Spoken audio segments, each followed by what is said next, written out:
नमस्कार, मैं हूं मनोज यादव और आज हमारी मौजूदगी है मच्छरिया के घने जंगलों में, जहां पर पेड़ों की तादाद बहुत ज्यादा है। और पीछे आप देख रहे होंगे एक वाहन आपको दिखाई दे रहा है जो कि क्षतिग्रस्त अवस्था में है, जिसको वन समिति के लोग और ग्रामीणों के द्वारा क्षतिग्रस्त किया गया है। दरअसल तस्कर कल रात में यहाँ पर जंगल में घुसे और इस तरीके से अपने इंस्ट्रूमेंट लेके वनों की अंधाधुंध कटाई करी और रातों रात स्मगलिंग करने के लिए गाड़ी यहाँ पर बुलवाया गया था, जिसमें लगभग ग्रामीणों के द्वारा 10 से 15 लट्ठे इसमें लोड करने की कोशिश की जा रही थी। हालांकि लोड करने से पहले गांव के लोग यहां पर पहुंच गए और पहुंचने के बाद उनको रोकने की कोशिश की, लेकिन तस्कर जो थे रात में फरार हो गए। फरार होने के बाद में ग्रामीण जो है इस वाहनों को क्षतिग्रस्त कर दिए हैं। और यहाँ की जो वन समिति वो बहुत ही अलर्ट मोड पे 3 से 4 दिन से यहाँ पर रेकी कर रही थी। जो यहाँ पर तस्कर थे वहां पर घुस करके कटाई कर रहे थे लगभग 3 दिनों से। आप देखेंगे इस तरीके से यहाँ पर भूसा के कट्टी यहाँ पर भर के लाए गए थे और पूरी प्लानिंग के द्वारा यहाँ पर तस्कर मौजूद थे। और एक तरीके से आपको मैं कहना चाहूंगा जो स्थिति यहाँ पर बन रही है, जो निर्मित हो रही है, पुष्पा 2 आपने मूवी जरूर देखी होगी, उस तरीके से जिस तरीके से पुष्पा राज यहाँ पर कायम करने की कोशिश की गई थी। आप देखेंगे पुष्पा फिल्म में लाल चंदन की तस्करी की जा रही थी, लेकिन हमारे क्षेत्र में लाल चंदन यहाँ पर नहीं होने की वजह से सागौन को लाल चंदन बना दिया गया है और सागौन की तस्करी इस तरीके से की जा रही है। आप देखेंगे पूरी तैयारी के साथ में यहाँ पर तस्कर आए थे और इस तरीके से भूसा इसमें भर के लाया गया था, क्योंकि इसमें ट्रक में लोड करने वाले थे पूरी लकड़ियां। और लोड करने के बाद में ये सारे जो भूसा है इसको ऊपर से ढक दिया जाता। हालांकि यहाँ पर बहुत बड़ा सवालिया निशान खड़ा होता है वन विभाग के ऊपर, क्योंकि ग्रामीणों का ये कहना है कि वन विभाग को इसकी जानकारी दे दी गई थी लगभग 12 घंटे पहले, और 12 घंटे पहले जानकारी देने के बाद में भी 12 घंटे बाद यहाँ पर वन विभाग की टीम पहुंच रही है, जिससे ग्रामीण सीधा आरोप लगा रहे हैं वन विभाग के ऊपर कि इसमें 100% वन विभाग की मिलीभगत है और वन विभाग के द्वारा ये तस्करी कराई जा रही थी। हालांकि ये जो जांच में ही क्लियर हो पाएगा। वन विभाग के नाक के नीचे इतनी बड़ी तस्करी हो रही थी, इसके बाद वन विभाग को क्या जानकारी नहीं थी? वन विभाग को 12 घंटे यहाँ पर पहुंचने में क्यों लगे? क्या उनके पास में वाहन की व्यवस्था नहीं थी? क्या शासन की तरफ से कोई सपोर्ट नहीं दिया गया, या फिर इसके पीछे क्या वाकई में वन विभाग की इसमें संलिप्तता थी? तो आपको मैं दिखा रहा हूं वाहन पीछे से, देखेंगे इस तरीके से ये जो सागौन की लकड़ी है बेस कीमती, ये हमारे मध्य प्रदेश में कहलाते हैं बेस कीमती लकड़ी कहलाते हैं, जिससे सागौन के फर्नीचर बनाए जाते हैं और लाखों करोड़ रुपए में इसकी तस्करी की जाती है। सागौन के फर्नीचर, दरवाजा और बेड, सभी प्रकार के फर्नीचर के लिए इसकी भारी डिमांड बाजार में होती है, लाखों में इसकी तस्करी होती है। तो ये वाहन है, अब देखेंगे यहाँ पर लोड किया जा रहा था, इसमें कुछ लट्ठे लोड किए गए थे और आप देखेंगे इस तरीके से बराबर मार्किंग की गई है। यहाँ पर इन लकड़ियों की मार्किंग करके यहाँ पर कटाई की गई है। इस तरीके से लट्ठे यहाँ पर पड़े हुए हैं और बिल्कुल इस तरीके से कटाई की गई है जिस तरीके से इनको किसी भी तस्कर को सप्लाई बाहर प्रदेश में करने के लिए इसकी पूरी तैयारी थी। यहाँ के कुछ लोगों ने हमें बताया कि रात में 12 बजे से इसकी कटाई शुरुआत की गई थी और कुछ लोग यहाँ पर वन समिति के कुछ लोग हैं जो यहाँ पर हस्तक्षेप करने के लिए तस्करों के बीच में आ गए, अपना जान जोखिम में डाल के यहाँ पर पहुंच गए और उनको रोकने की कोशिश की। इसके बाद जो तस्कर है उनके द्वारा उनको ऑफर दिया गया कि आप हमसे 2 लाख 5 लाख रुपए ले लीजिए और मामलों को यहीं से हटा दीजिए, आगे इसको पहुंचाने की जरूरत नहीं है। लेकिन मैं धन्यवाद करना चाहूंगा और उनको प्रोत्साहित करना चाहूंगा कि वन समिति जो मच्छरिया के लोग हैं इतना साहसी हैं कि उन्होंने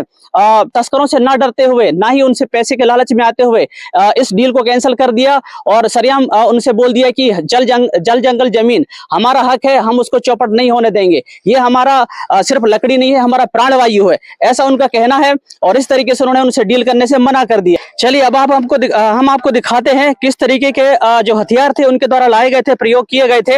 आप देखेंगे इस तरीके से 2 4 5 नग इस तरीके के आ रहे थे, जिससे जो सागौन की लकड़ी उनकी कटाई की जा रही थी तस्करों के द्वारा। और आप देखेंगे एक बाइक भी यहाँ पर बरामद हुई है, ये एक बाइक है और जिससे रैकी की जा रही थी। और मुझे लगता है कि ये बाइक इसलिए इस्तेमाल की गई होगी कि लोगों को पता किया जाए कि यहाँ कोई ग्रामीण तो नहीं पहुंच रहे हैं, कोई वन समिति के लोग तो यहाँ पर नहीं पहुंच रहे हैं।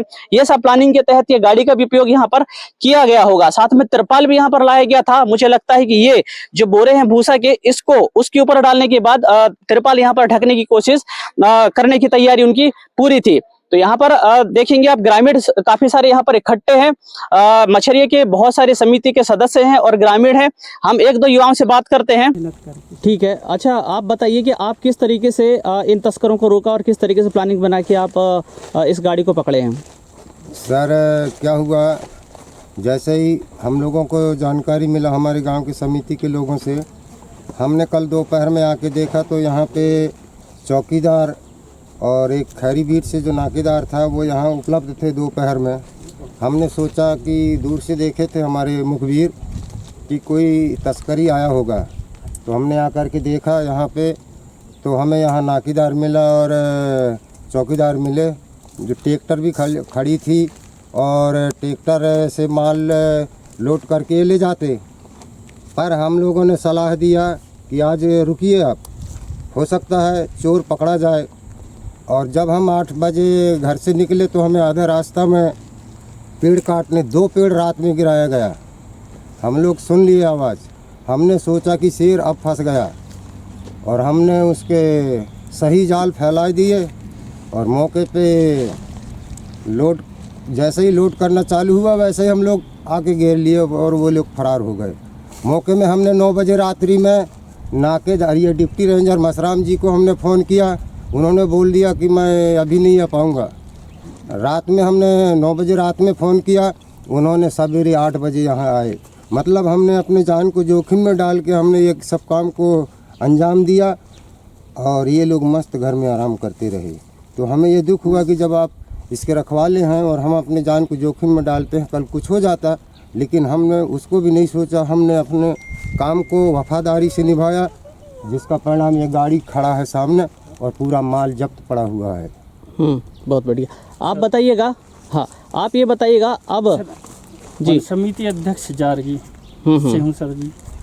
अभी जो ये अवैध जो काम हो रहा है ये बहुत गलत हो रहा है सर, इसलिए कि अभी भाइयों ने बताया और इन्हीं के साथ में हम लोगों ने गश्ती किया। गश्ती के माध्यम से ये ट्रक को पकड़े हुए हैं और कर्मचारियों को हमने कई बार अवगत कराया कि भाई अवैध कटाई हो रहा है, कर्मचारी इस पर ध्यान नहीं दे रहा है।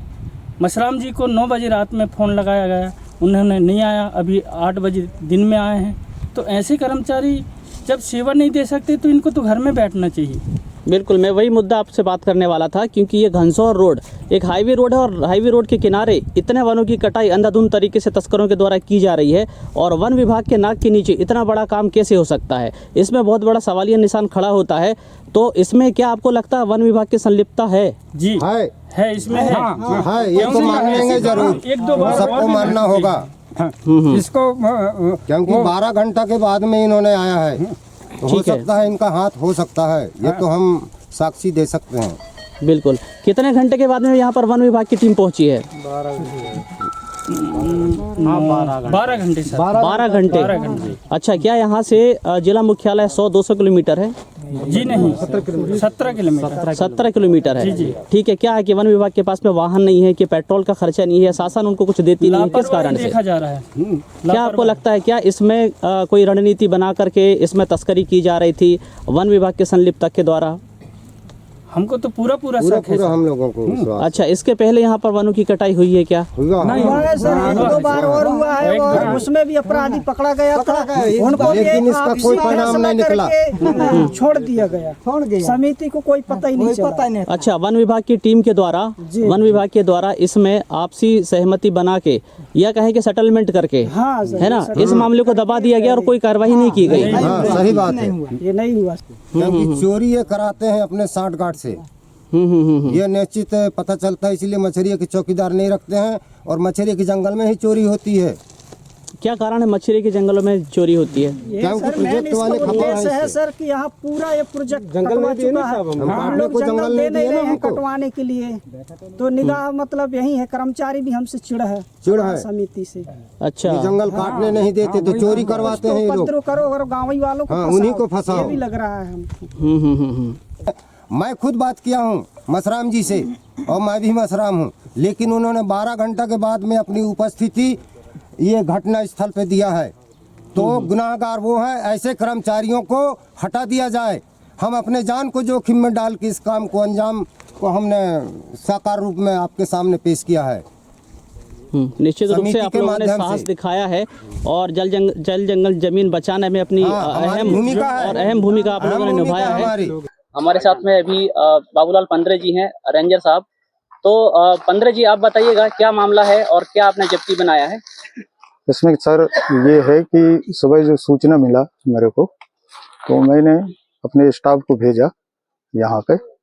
इसके पहले मेरे को सूचना नहीं थी, तो सुबह जैसे ही आए तो यहाँ पे देखी तो वास्तव में ठूठ मिले, सागवान ठूठ, और सागवान ठूठ जो मिले तो उसमें 11 नंग ठूठ काटे पाए गए, और उसमें प्राप्त वनोपज जो मिला है हमको मौके पर 33 नंग लट्ठे हैं, लट्ठे 3.64 घन मीटर और माल जब्त किया है, और उसी के साथ में एक ट्रक है और एक मोटरसाइकिल भी जब्त की गई, और 5 आरी ब्लेड काटने की, और एक मोबाइल वीवो सेट, और एक मोबाइल जब्त और 110 नग बोरी, और उसमें ट्रक में जो लोडेड रहा होगा वो 110 भूसी की बोरी थी, उनको भी जब्त की गई है। आगे क्या कार्रवाई करने वाले हैं? सर हमारे द्वारा कार्रवाई की जा रही है, और इसका विधिवत जो भी कार्रवाई है इसका अभी इसका जो चेक करेंगे हम, लाइसेंस वगैरह होगा गाड़ी का, कहाँ की पासिंग है, एक तो नागपुर पासिंग ट्रक और दूसरा है मंडला पासिंग मोटरसाइकिल। तो इससे हम लोग उनकी जड़ तक पहुंचने की कोशिश जरूर करेंगे सर। ठीक है, आपको क्या लगता है पुख्ता सबूत आपके पास में है इस मामले का खुलासा करने के लिए? सर वो तो क्या है कि देखिए हमको पता करना पड़ेगा उसका, हाँ दस्तावेज, उसी हिसाब से हम आगे की कार्रवाई जारी रखेंगे। ठीक है, क्या इसके पहले भी यहाँ पर तस्करी की गई है? इसकी पहले जानकारी अब इसके पहले की तो मुझे जानकारी नहीं है सर। जी, ग्रामीणों ने बड़ा आरोप लगाया है कि इसमें वन विभाग की मिलीभगत हो सकती है, क्या कहेंगे आप?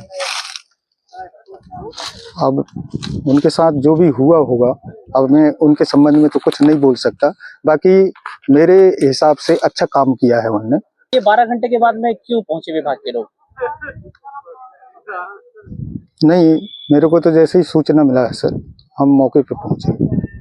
रात में हमें सूचना मिली थी, पर हम थोड़ा बाहर कहीं शादी पे वजह से मैं बाहर रहा।